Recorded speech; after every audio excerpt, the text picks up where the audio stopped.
I mean, speaking from experience, it's really hard to start a business. You don't make money for a long time. And I love seeing people succeed. I love seeing people in the roofing space win, but it's not as easy as you think. Even with amazing storm activity and you're doing a bunch of money revenue wise, are you actually keeping it? I mean, the stats don't lie. I mean, it's 2 years is a rough first 2 years. And you may be making good commission 1 year, and then for 2 years, more volume, but less money personally. And just word to the wise out there watching or listening. It's not just sales. There's a whole other aspect to it.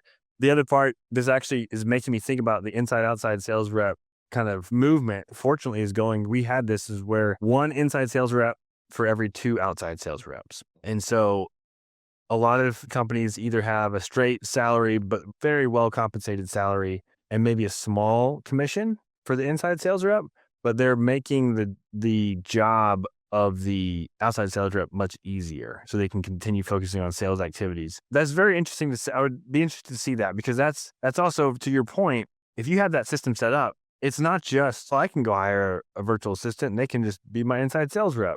You can do that, but there's a whole bunch of training. You have to understand that the compensation that's happening, getting paid to that person, and they're on payroll. And like there's a whole bunch of layers to it that's more of a quality of life system and process that's set up for any sales rep out there that's trying to like, oh, I can just do this better. I can just sell more. Like there's a lot more to it than There's just a lot selling more. more. And one thing I'll touch on with what you just mentioned there is, once again, I'll take the other industries, because that's where I feel like we provide a lot of value into the roofing space, is also just what else has happened. And I mean, my background, I started in pest control for 5 years, worked with Sam Taggart for a couple of years. I got exposed to roofing back in 2019. I had no idea what it was. I came from a pest control company that had 1,500 sales reps, and I was like, oh yeah, this is the norm. And then teaching, other guys where it's like, hey, we have 5 guys. Like, what's a competition? What's a morning meeting? What's some of this? So being able to see that, but now giving them an opportunity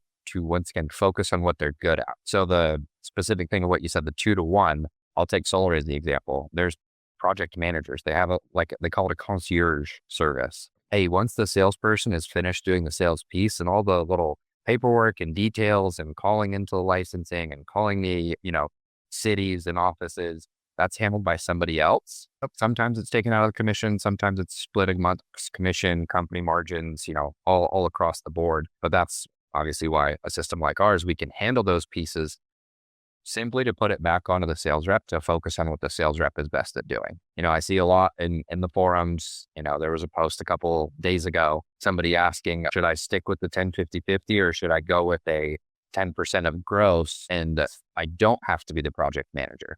I don't have to do it thereafter. What's going to help me make more? And so that's where it's, hey, once again, let's look at the data. What is going to help you do more? As a salesperson, are you better at owning everything A to Z, or are you better at the front end piece of it and then potentially missing out on, let's call it maybe a couple grand per deal because you're not doing everything, but because somebody else can handle that, can you now go do more volume? And that's where you look at, how do we go expand the company? How do we go from one location to multiple locations? We have that infrastructure layer, right? We have that data that we can look at and report on to say, yes, this is a smart move, or no, let's actually stick with what we're doing because that's actually costing us way more money over here. Where a lot of times it's I'm just going to run this in a spreadsheet and, oh shoot, I overpaid commissions this year by $500,000 because I hired 4 more people, but we actually weren't doing what we needed to do in that case. Yeah.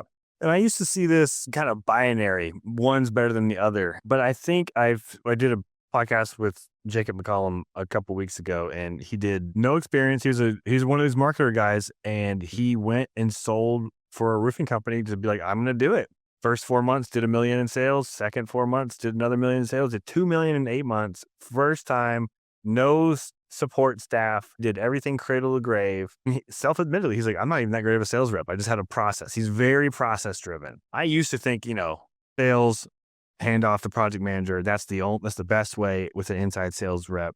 And that's a great way. It is a great way. One thing that he mentioned though, is that he got so many referrals because he was so hands-on with every single job.